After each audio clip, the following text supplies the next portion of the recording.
एक छोटा बच्चा सीढ़ी पे चढ़ने की कोशिश कर रहा था और वो जैसे ही सीढ़ी की पहले स्टेज पर चढ़ता वो फिर गिर जाता because he is a crawling baby. तो वो बहुत कोशिश कर रहा था कि मैं किसी तरह से सीढ़ी पर चढ़ जाऊँ, क्रॉल कर लूँ।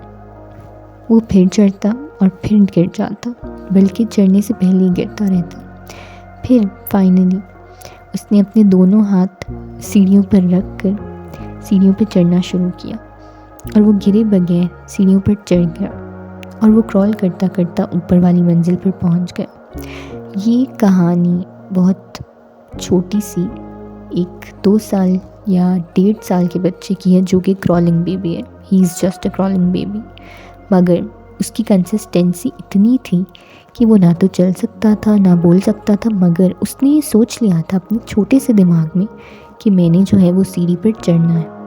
ना तो मैं चल सकता हूँ मगर मैं क्रॉल तो कर सकता हूँ ना, मैं कोशिश कर सकता हूँ। So what can we learn from this? Consistency and how persistent the baby was. So basically we are going to talk about consistency. This is the 3rd episode of our podcast. Welcome, and I hope you all are having a great day. So basically talking about consistency comes with a lot of effort, because for example आपने कुछ भी नया learn करना शुरू किया है या फिर आपने अपना माइंड बना लिया है कि अच्छा मुझे सीखना है, लर्न करना है, बट सबसे पहले मुश्किल क्या होगी? कभी फॉर एग्जांपल आपने 3 महीनों में आपने सोचा है मुझे ये लर्न करना है, ये आर्ट स्किल और व्हाटएवर। आपने अपने आप को 3 महीने का टाइम दिया। डे 1 में हमारा जोश, हमारा जज्बा will be will be reaching the limits of the sky, in fact beyond that. फिर डे 2 भी, डे 3 भी, but eventually may be day 6, day 7 या एक ना एक दिन ऐसा ज़रूर आता है कि आप हिम्मत हार जाते हैं या फिर आपका वो जो कॉन्फिडेंस लेवल है, वो जो एक जोश है, इट शैटर्स। वो अगर 6 फीट पर है वो 2 फीट पे ऑल ऑफ अ सडन गिर जाता है। और हम सब ये चीज़ एक्सपीरियंस करते हैं because life is all about learning. ठीक है, एक डिग्री ख़त्म हुई तो इट्स नॉट जस्ट कि एक डिग्री आपने ले ली, you are just done with your bachelors या मास्टर्स या कुछ भी। No, life is all about learning. कुछ लोग अपने बिजनेस स्टार्टअप स्टार्ट करते हैं और फिर उसके बाद वो देखते हैं कि एक तो स्कोप चेक किया जाता है, दूसरा कुछ और कंडीशंस होती हैं कि वो किस तरह से स्टैंड बाय कर सकता है, सक्सेस उसको मिलेगी या नहीं मिलेगी। एकदम से तो ओवरनाइट हम नहीं तय कर सकते, बट क्या आप कंसिस्टेंट हैं? ये किस तरह से हम ये समझें कि हम जो है वो डे 1 वाला कॉन्फिडेंस हम थ्रू आउट द जर्नी हम रख सकें, और वो भी ये कि जब आपको एकदम से रिजल्ट्स नहीं मिल रहे, you are not getting anything fruitful from your routine, from your consistency.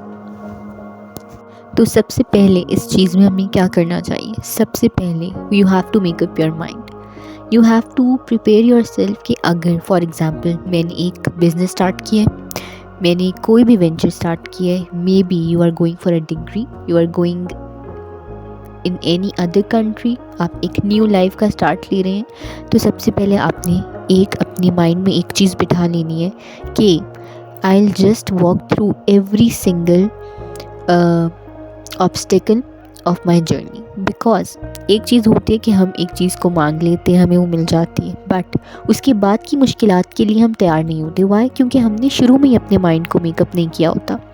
सो सबसे पहले आपने अपना माइंड इतना स्ट्रॉन्ग बनाना है। पर्सपेक्टिव वाली बात, in every episode we are talking about your perspective, either it's happiness, but either it's like to start your own new journey।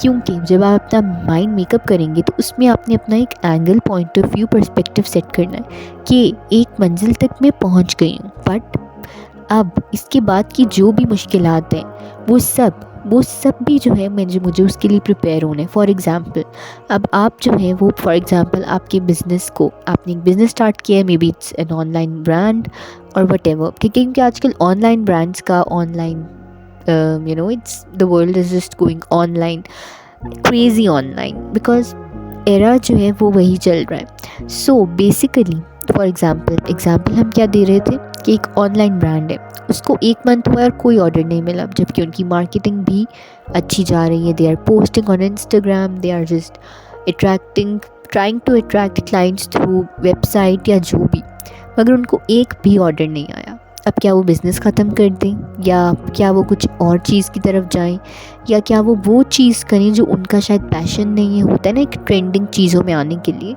But अगर आपका माइंड बना होगा तो आप टाइम देंगे अपनी उस न्यू जो भी स्टार्टअप बिज़नेस है, या फिर जो भी ऑब्स्टिकल आ रही है, या फिर अगर आपके पास फॉर एग्जांपल बहुत ही बड़ा एकदम से ऑर्डर आ गया और आप उसे हैंडल नहीं हो रहा, तो क्या आप कम कर देंगे? नो.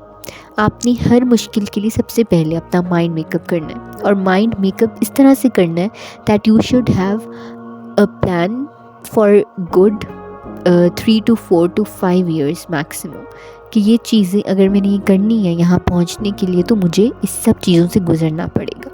सो बेसिकली अगर हम बात करते हैं फॉर एग्ज़ाम्पल हमें किस तरह से we can be consistent. Like I told you, you have to just make a 30-day plan. Promise yourself कि 30 days में जो है मैंने यहाँ से वहाँ पर जाना है. ठीक है, ड्रॉ कर लें, maybe journal down your plan.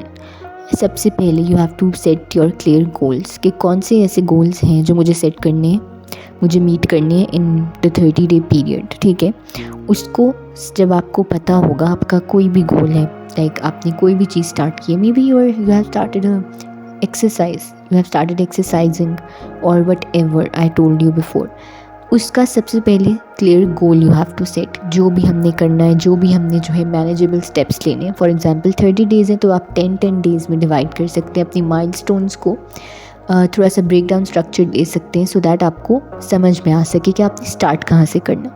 When you are going to have a clear path, तो आपको आगे जाने में it will be much easier.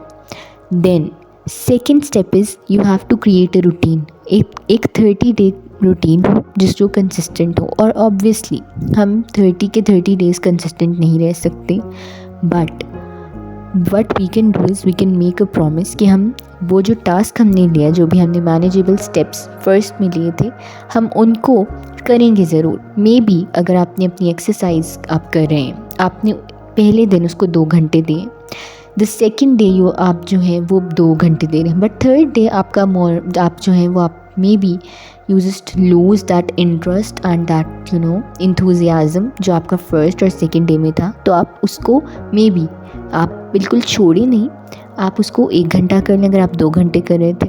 उसके बाद the third and most important third step is you have to stay accountable. आपने अपना एक ट्रैक रखना है. जैसे एज आई सेड कि एक जर्नल आप रख लें, डॉट्स ड्रॉ कर लें, यहाँ से वहाँ तक जाने इन 30 डेज़. मैनेजेबल स्टेप्स हो गए, रूटीन पे आप स्टिक करें. तो अकाउंटेबल रहना किस तरह से हमें पड़ेगा, या how can we stay accountable? उसके लिए सबसे पहले we have to track our progress. जितना भी हमने डेली का प्रोग्रेस किया है ना, फॉर एग्जांपल सबसे पहले अगर आपका एक जर्नल है, आप उसमें लिख रहे हो, 30 डे का आप कैलेंडर बनाएं. ठीक है, 30 डे का. First of all for example if you are starting from April 1st, let's see. So April 1st को आपने 2 घंटे अपने टास्क को टाइम दिया. I am just giving an example. May be आपका टास्क, अगर आप बिज़नेस शुरू कर रहे हो, आप किसी चीज़ में ज़्यादा टाइम मांग रहे हैं, तो आप उसको नोट डाउन करोगे. For day 1 maybe 2 hours, day 1 2 hours, day 2 maybe आपका थोड़ा सा you are tired or you are not feeling that some type of way, तो आपने 1 घंटा दे दिया. इसी तरह से जब तक आप ट्रैक करोगे, आप जब वो 30 डे पे पहुँचोगे, 30th April को जब आप उस पूरे कैलेंडर को देखोगे, तो you are going to track your progress all at once. और फिर अगर तो आपने वो रोज़ किसी टास्क को या अपने गोल को टाइम दिया है, द प्रैक्टिकल टाइम जो मैंने बताया, 2 घंटे, 1 घंटा और whatever the requirement is, तो you are going to feel proud of yourself that you did it. और जब एक 30 डे पीरियड एक अच्छा टाइम है, it's a good period to test yourself, तो आप फिर अपने आप को मज़ीद maybe you are going to get a 60 day challenge for yourself, अपने आप से ही आपको एक चैलेंज मिले, और फिर इसी तरह करते करते at least you are going to start and you are going to reach to a level जहाँ पर आपको प्रोग्रेस नज़र आएगा, रिज़ल्ट नज़र आएगा, और बेशक आपको 0.5 डिफरेंस नज़र आए, मगर आपको एक किक स्टार्ट मिलेगा। सो बेसिकली ये सारी चीज़ें जो कि हमें जो है वो कंसिस्टेंट रहने में बहुत हेल्प करती हैं। So I suggest that start this from today and do write and share that what are you going to start. I really want to know. Do comment under this video. I really want to know क्या आप लोगों के goals हैं, आप लोग किस तरह से इस चीज़ को आगे लेकर जाएंगे। So please subscribe, like and share this video and do comment कि आप लोग क्या क्या अपने माइलस्टोन्स अचीव करना चाहते हैं, और क्या मुश्किलात पहले हो चुकी हैं, और क्या ऐसी चीज़ें जो आपको डीमोटिवेट करती है। और आप लोगों के लिए ये हेल्पफुल थी video. If this was then do leave a comment. Thank you. Have a great day.